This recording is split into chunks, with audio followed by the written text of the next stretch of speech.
Sa harap ng altar kami lumalapit, maawit ng masalang papuri. Sa harap ng altar kami lumalapit, maawit ng masalang papuri.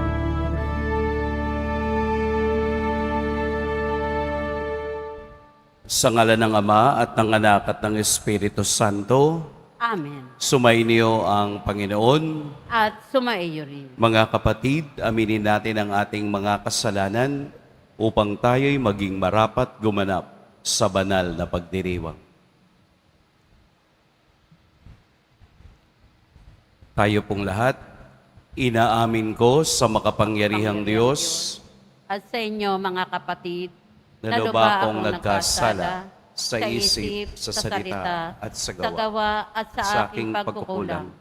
Kaya isinasamo ko sa mahal na Birhen Maria, sa lahat ng mga anghel at mga banal, at sa inyo, mga kapatid, na ako'y panalangin sa Panginoong ating Diyos.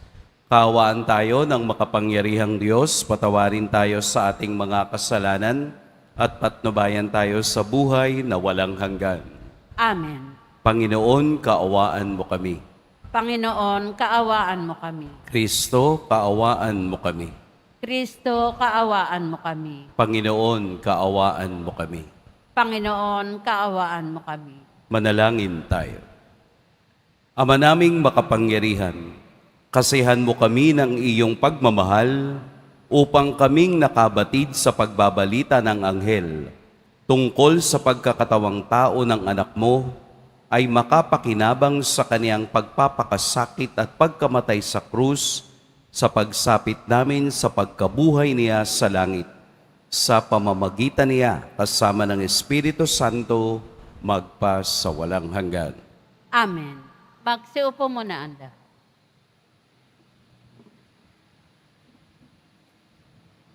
Pagbasa mula sa aklat ni Propeta Mikas.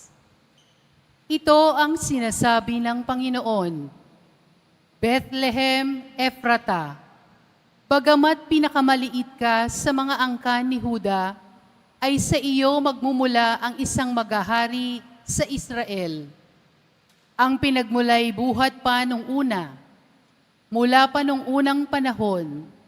Kaya nga, ang bayan ng Panginoon ay ibibigay niya sa kamay ng mga kaaway hanggang sa isilang ng babae ang sanggol na maghahari. Pagkatapos, babalik sa Israel ang nalabi sa bansang ito. Pagdating ng haring yaon, pamamahalaan ang Israel sa pamamagitan ng kapangyarihan ng Panginoon. Taglay niya ang kadakilaan ng pangalan ng Panginoon na kaniyang Diyos. At sa Israel ay mamumuhay na ligtas, sapagkat ang haring yaon ay kikilalanin ng buong sanlibutan. Sa Kanya magmumula ang kapayapaan natin. Ang salita ng Diyos. Salamat sa Diyos. Akitin mo, poong mahal, iligtas kami tanglawan. Akitin mo, poong mahal, iligtas kami tanglawan. Pastol ng Israel, kami ay pakinggan, mula sa trono mong may mga kerubin, kami ay tulungan. Sa taglay mong lakas, kami ay iligtas at tubusin sa hirap. Akitin mo, poong mahal, iligtas kami tanglawan. Ika'y manunumbalik, O Diyos na dakila. Pagmasdan mo kami mula sa itaas, at ang punong ito'y muling pagyamanin at iyong iligtas. Lumapit ka sana, ang puno ng ubas na itinanim mo ay iyong iligtas. Yaong punong iyon na pinalago mo't iyong pinalakas. Akitin mo, poong mahal, iligtas kami tanglawan. Ang lingkod mong mahal ay iyong ingatan. Yamang hinirang mo ay iyong ipagsanggalang. Iyong palakasin bilang isang bansang makapangyarihan. At kung magkagayon, magbabalik kami, di na magtataksil sa iyo kailanman. Kami pagsilahi aming pupurihin ang iyong pangalan. Akitin mo, Poong mahal, iligtas kami tanglawan.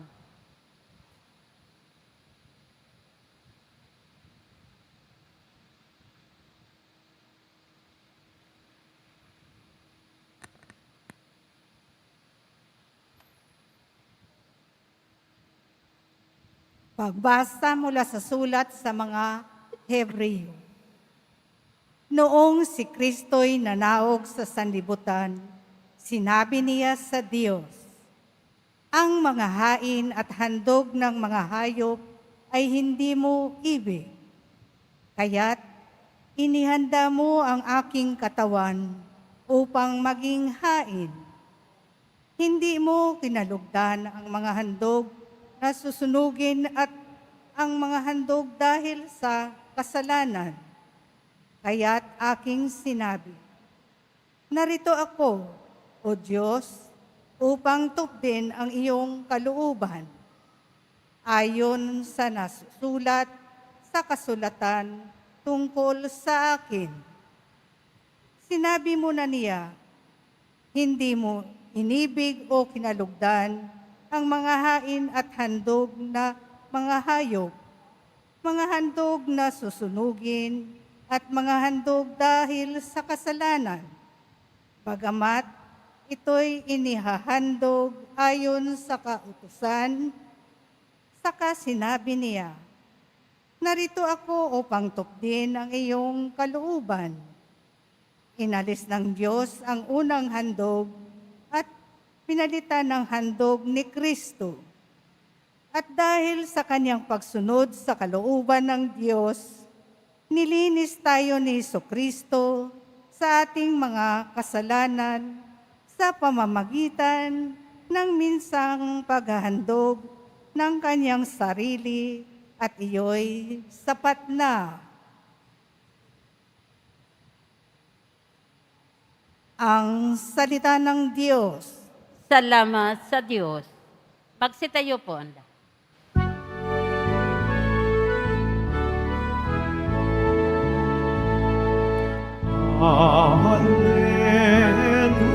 Hallelujah, hallelujah, hallelujah, hallelujah.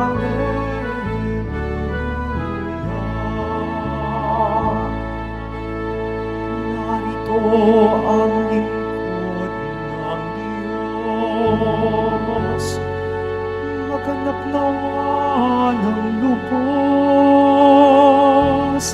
ang salita mong kaloob.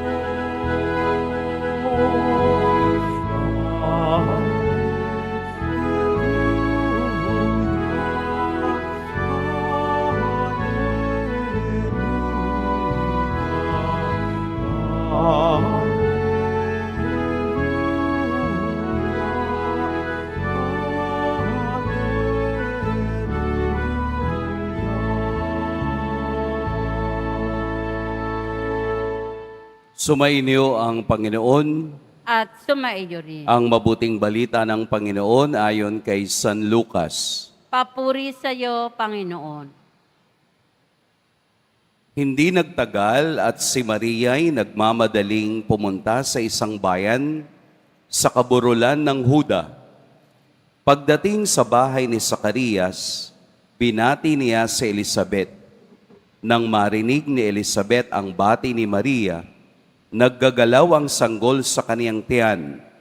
Napuspos ng Espiritu Santo si Elizabeth at buong galak na sinabi, pinagpala ka sa mga babae at pinagpala rin ang dinadala mo sa iyong sinapupunan. Sino ako upang dalawin ng ina ng aking Panginoon? Sapagkat pagkarinig ko ng iyong bati, ay naggagalaw sa tuwa ang sanggol sa aking tiyan. Mapalad ka, sapagkat nanalig kang matutupad ang ipinasabi sa iyo ng Panginoon. Mga kapatid, ang mabuting balita ng Panginoon. Pinupuri ka namin, Panginoong Heso Kristo. Magsiupo muna ang lahat. Magandang umaga po sa lahat. Atin pong purihin at dakilain ang ating pong Jesus Nazareno. Ngayong ika-4 na linggo ng panahon ng pagdating ng Panginoon o Adbyento, nasindihan na rin ang ika-4 na kandila. Natapos na ang 4 na linggo na ating paghahanda para sa pagsilang ng ating Panginoon. At napakagandang pagnilayan na natapos ang ika-4 na linggong ito sa pagdalaw ni Elizabeth, pagdalaw ni Maria kay Elizabeth. Ito siguro ang pinakamagandang salitang nagmamadali. Di ba sabi natin, haste makes ways. Yung mga tao nagmamadali daw, maraming nasasayang. Pero sa puntong ito ng Ebanghelyo, ito siguro ang pinakamagandang nagmamadali. Nagmamadali saan? Nagmamadali si Maria na pumunta kay Elizabeth sa kaburulan ng Huda. Bakit kaya siya nagmamadali? Mayroon akong nakita, nabasang isang rason. Bakit kailangang magmadali ni Maria? Una, dahil po sa kanilang kultura, ang taong kaganpan o ang taong nagdadalang tao ay hindi pwedeng lumabas sa loob ng 5 buwan. Nangangahulugan na si Elizabeth ay nag-iisa sa bahay dahil si Zacarias ay nandoon pa sa templo at naglilingkod. Kaya sino marahil ang pwedeng tumulong kay Elizabeth sa kaniyang kalalagayan? Kaya bilang babaeng nagdadalang tao rin, dali-dali siyang pumunta sa Huda upang tulungan ang kaniyang pinsang sa Elizabeth. Ito ang dahilan kung bakit siya nagmamadali. Maaaring dahil sa katandaan na Elizabeth, delikado ang kaniyang pagbubuntis. Delikado ang kaniyang pagdadalang tao. Doon sa kanilang pagkikita, nakita natin kung papaanong ipinahayag ni Elizabeth ang magiging kalalagayan ng batang dinadala ni Maria. Paanong mangyari na ako'y dinalaw ng ina ng aking Panginoon? Then and there, Elizabeth confirmed na ang batang dinadala ni Maria ay ang Panginoon, ang Diyos, ang pangako, ang Emmanuel. As simple as that, meron po tayong biblical story na nangyari din nung panahon ni David na mababasa natin sa 2 Samuel, ang propeta Samuel. Ano po iyon? Na yung Ark of the Covenant, yung Ark of the Covenant na bit-bit ng mga Hudyo, saan man sila magpunta, ay bumisita sa bayan ni Haring David. Kaya ang tanong ni Haring David, how come that the ark of the Lord has come to me? Paano nangyari? Bakit kailangang dumalaw yung Ark of the Covenant sa akin? Dahil dapat si David ang pupunta doon sa kubol kung nasaan ang Ark of the Covenant. Pero it's the other way around. Yung Ark of the Covenant ang pumunta sa bayan ni David. Si Maria, isa sa kaniyang mga titulo ay Ark of the Covenant. Sa bagong tipan, si Maria ang new Ark of the Covenant. Dahil ang kaniyang daladala ay ang pangako ng pagliligtas. sa likod ng ebanghelyong ito ay mayroon pang realidad. Hindi lamang yung panglabas ang ating dapat makita. Kung hindi sa likod nito ay may kasaysayang hinihimok ang tao na laging tingnan ang katotohanan sa likod ng mga pangyayari. Kung gaano katagal tumigil ang Ark of the Covenant sa bayan ni David, ganun din katagal tumigil si Maria sa bahay ni Elizabeth. Isang pangyayaring hindi natin pwedeng kalimutan na si Maria ang bagong Ark of the Covenant dahil ang bagong covenant si Kristo ang kaniyang daladala. Si Maria ang unang tabernakulo ng Diyos. Dahil sa kaniya, pagdadalang tao, daladala niya ang pangako ng kaligtasan. Kaya ang salita ni Elizabeth ay tunay na ang kaniyang dinadala ay anak ng kataas-taasan. Kada misa, tayo din po ay nagiging Ark of the Covenant. Sa bawat pagtanggap natin ng banal na komunyon, muli nating dinadala si Jesus sa ating puso. Sana katulad ni Maria at Elizabeth, sa ating pagtanggap, ating ipakita na tayo'y handang tanggapin at ilagay si Jesus sa ating puso na siyang magbibigay sa atin ng lakas upang tayo'y magtagumpay sa ating paglalakbay. Mag-iingat po kayo ngayong araw. Pagpalain tayo ng poong may kapal. Tumayo po ang lahat. Sabay-sabay nating ipahayag ang ating pananampalataya. Sumasampalataya ako Sa Diyos amang makapangyarihan sa lahat, na may gawa ng langit at lupa. Sumasampalataya ako kay Hesukristo, iisang anak ng Diyos, Panginoon nating lahat. Nagkatawang tao siya lalang ng Espiritu Santo. Ipinanganak ni Santa Mariang Birhen, pinagpakasakit ni Poncio Pilato, ipinako sa krus, namatay, inilibing, nanaog sa kinaroroonan ng mga yumao, nang may ikatlong araw na buhay na maguli, umakyat sa langit, naduluklok sa kanan ng Diyos amang makapangyarihan sa lahat. Doon magmumulang paririto at huhukom sa nangabubuhay at nangamatay na tao.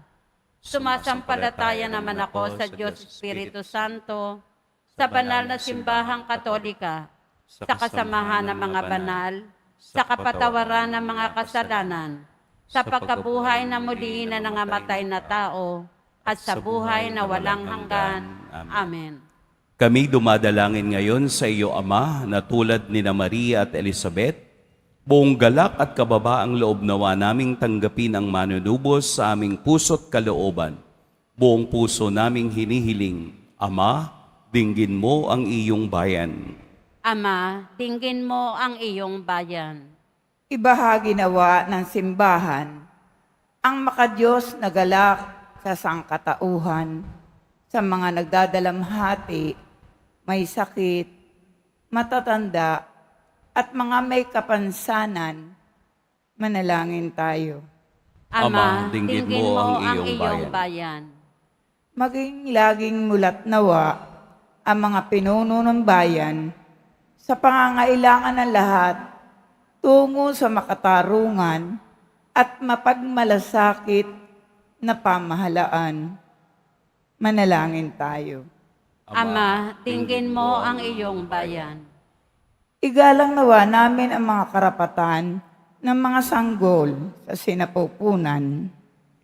Mamulat nawa kami sa pangangailangan ng mga nagdadalang tao at magsilbing huwara naman sa pagpapakabuti sa kabataang Pilipino. Manalangin tayo. Ama, tingin mo ang iyong bayan. Magkaisa nawa ang mga pamilya at magkakaibigan. Suportahan nawa nila ang bawat isa at maging bukas sa pangunawa at pagpapatawad. Manalangin tayo. Ama, tingin mo ang iyong bayan. Yakapin mo nawa, Ama, ang iyong pag-ibig sa iyong pag-ibig at galak, ang mga kapatid naming yumao. Manalangin tayo. Ama, tingin mo ang iyong bayan. Ama namin, halina't dinggin at palakasin mo ang iyong bayan, upang tulad ni Maria, mapuspos kami ng bagong buhay, kagalangan at lakas sa malwalhating pagdating ng iyong minamahal na anak, na nabubuhay at naghahari kasama mo at ng Espiritu Santo, magpa sa walang hanggan. Amen. Magsiupo muna ang lahat.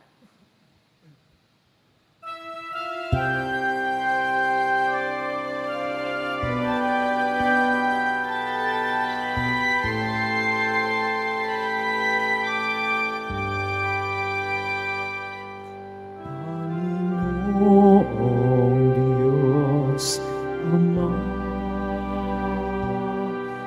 aming handog ngayon, ang alak at tinapay, dala sa altar mo. Puso namin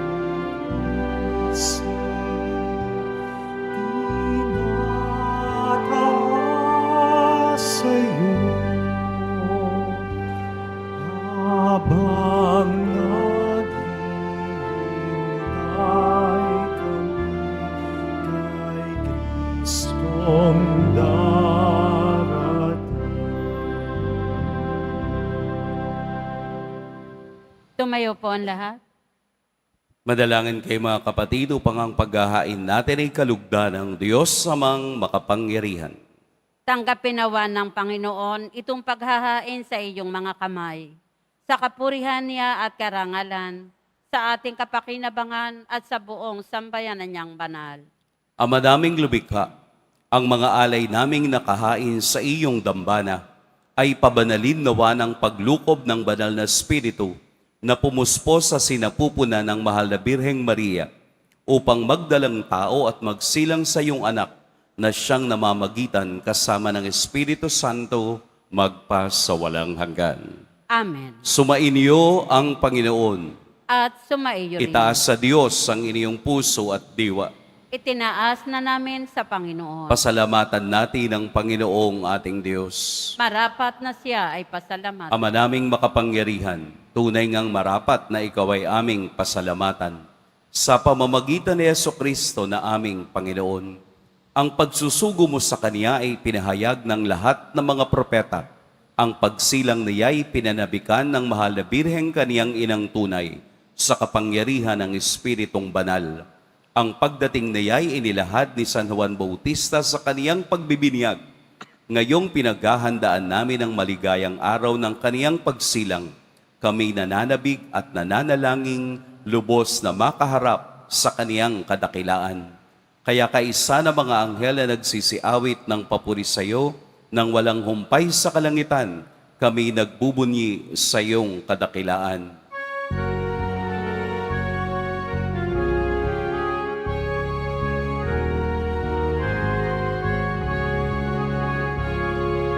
Santo, Santo, Santo,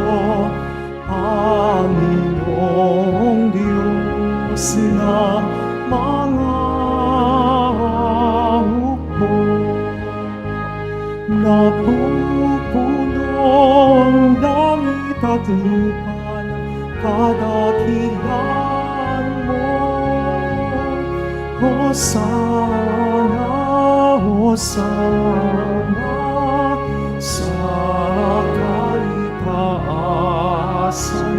Hosana, Hosana sa kaitaasan. Nagpala ang namarito sa ngalan ng Panginoon. Hosana, Hosana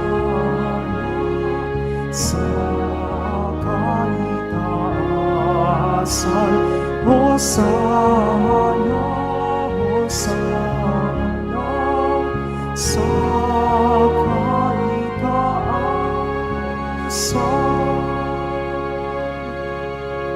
Magsiluhod po ang lahat. Ama naming banal, ikaw ang bukal ng tanang kabanalan. Kaya't sa pamamagitan ng iyong Espiritu, gawin mong banal ang kaloob na ito upang para sa amin maging katawan at dugo ng aming Panginoong Heso Kristo. Bago niya pinagtiis ang kusang loob na maging handog, hinawakan niya ang tinapay, pinasalamatan kaniya, pinaghati-hati niya iyon, iniabot sa kaniyang mga alagad at sinabi, "Tanggapin ninyong lahat ito at kanin, ito ang aking katawan na ihahandog para sa inyo."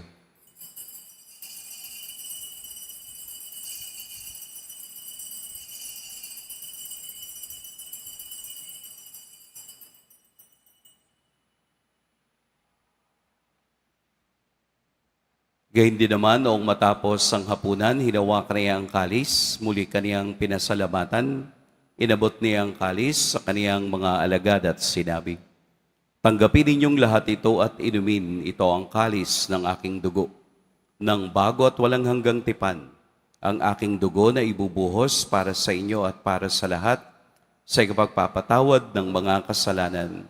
Gawin ninyo ito sa pag-alala sa akin."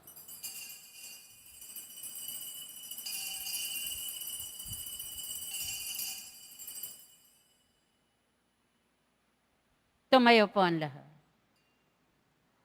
Ipagbunyi natin ang misteryo ng pananampalataya. Si Kristo'y namatay, si Kristo'y nabuhay, si Kristo'y babalik sa wakas ng panahon. Ama, ginagawa namin ngayon ang pag-alala sa pagkamatay at muling pagkabuhay ng iyong anak. Kaya't iniaalay namin sa iyo ang tinapay na nagbibigay buhay at ang kalis na nagkakaloob ng kaligtasan. Kami nagpapasalamat dahil kami iyong minarapat na tumayo sa harap mo para maglingkod sa iyo. Isinasamo namin kaming magsasalo-salo sa katawan at dugo ni Kristo ay mabuklod sa pagkakaisa sa pamamagitan ng Espiritu Santo. Ama, lingapin mo ang iyong simbahang laganap sa buong daigdig. Puspusin mo kami sa pag-ibig kay San Francisco na aming Papa at ni Jose na aming Obispo at ng Tanang Kaparian. Alalahanin mo rin ang mga kapatid naming nahimlay nang may pag-asang sila'y muling mabubuhay, gayon din ang lahat ng mga pumanaw. Kaawaan mo sila at patuloyin sa iyong kaliwanagan. Kaawaan mo at pagintapating kaming lahat na makasalo sa iyong buhay na walang wakas. Kaisa ng mahal na Birheng Maria na ina ng Diyos, ng kabiyak ng puso niyang si San Jose, kaisa ng mga apostol ni San Juan Bautista, at ng lahat ng mga banal na namuhay dito sa daigdig ng kalugod-lugod sa iyo, maipagdiwang nawa namin ang pagpupuri sa ikararangal mo sa pamamagitan ng iyong anak na aming Panginoong Heso Kristo. Sa pamamagitan ni Kristo, kasama niya at sa Kanya, ang lahat ng parangal at papuri sa iyo, Diyos Amang makapangyarihan, kasama ng Espiritu Santo, magpa sa walang hanggan.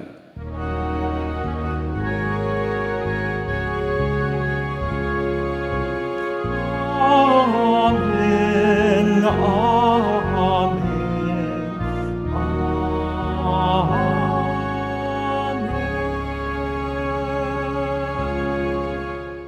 Sa tagubilin ng nakagagaling na utos at sa turo ni Jesus na Panginoon natin at Diyos, ipahayag natin ng lakas loob. Ama namin, sumasalangit ka. Sambahin ang ngalan mo. mapasa amin ang kaharian mo. Sundin ang loob mo dito sa lupa para nan sa langit. Bigyan mo kami ngayon ng aming kakanin sa araw-araw. At patawarin mo kami sa aming mga sala, para ng pagpapatawad namin sa nakakasala sa amin.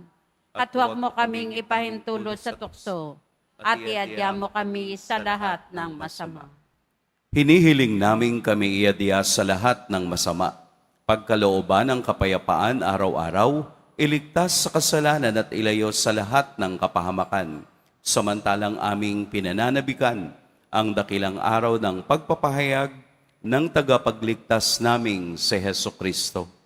Sapagkat iyo ang kaharian at ang kapangyarihan at ang kapurihan magpakailanman. Amen.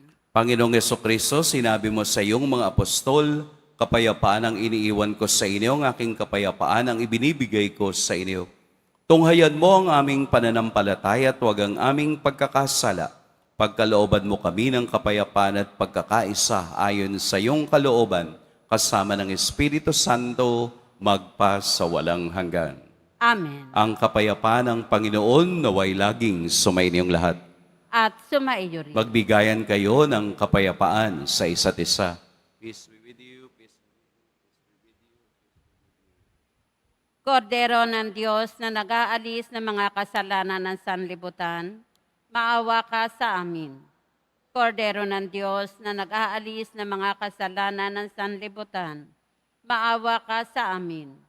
Kordero ng Diyos na nag-aalis ng mga kasalanan ng sanlibutan, ipagkaloob mo sa amin ang kapayapaan. Magsiluhod po ang lahat. Ito ang kordero ng Diyos, ito ang nag-aalis sa mga kasalanan ng sanlibutan. Mapapalad ang inaanyayahan sa kaniyang piging. Panginoon, Panginoon, hindi ako karapat-dapat na magpatuloy sa iyo, ngunit sa isang salita mo lamang ay gagaling na ako.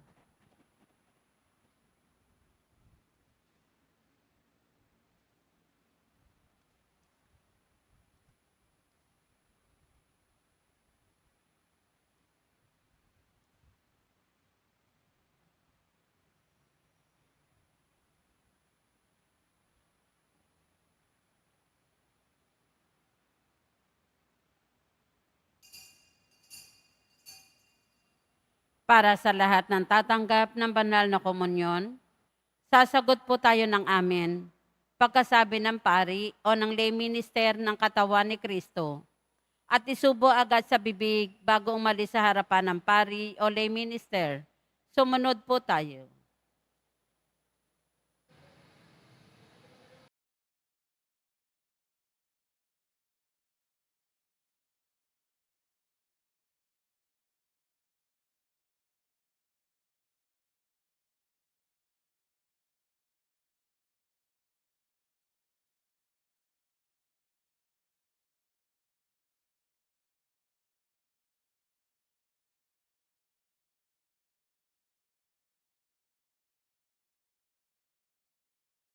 Manalangin tayo.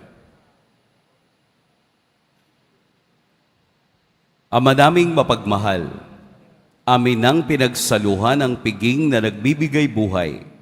Habang papalapit ang dakilang kapistahan ng Pasko, lalo nawa kaming makinabang na may pananabik sa pagiging marapat sa pagdiriwang sa pagsilang ng anak mo na siyang namamagitan kasama ng Espiritu Santo magpa sa walang hanggan. Amen. Sumainyo ang Panginoon. At sumaiyo rin. Yumuko kayo para sa pagbabasbas. Mahal na poong Jesus Nazareno, inihayag mo sa pamamagitan ng krus ang walang maliw na pag-ibig ng Diyos sa sangkatauhan. Pakinggan mo ang kahilingan lalo na para sa mga nangangailangan ng iyong tulong at awa. Makamtan nawa namin ang iyong kasagutan na may utang na loob na tinatanaw. Basbasan din po ninyo itong mga imahen at dasalan upang lalo kaming manalangin at magtiwala. Sa pamamagitan ng bendisyon na ito, naway lalo kaming maging mapaglingkod, masunurin at tapat sa iyo na aming maluwalhating Panginoon, magpas sa walang hanggan. Amen. At pagpalain kayo ng makapangyarihan at mapagmahal na Diyos, ang Ama at Anak at Espiritu Santo. Amen. Humayo kayong taglayang kapayapaan ng ating Poong Jesus Nazareno. Salamat sa Diyos.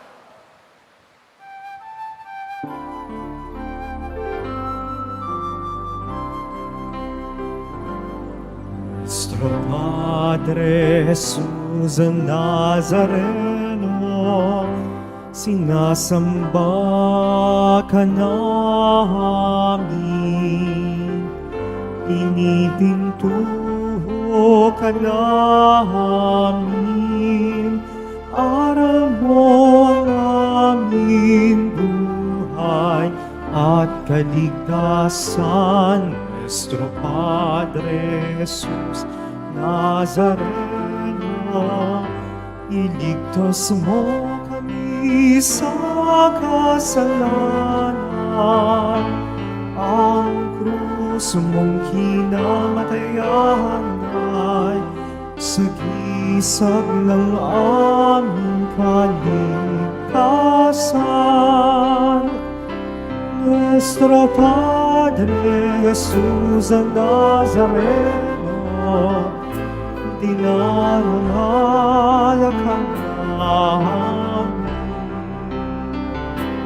Nuestro Padre Jesús Nazareno, niluwalhati ka namin. Nuestro Padre Jesús Nazareno, dinarangal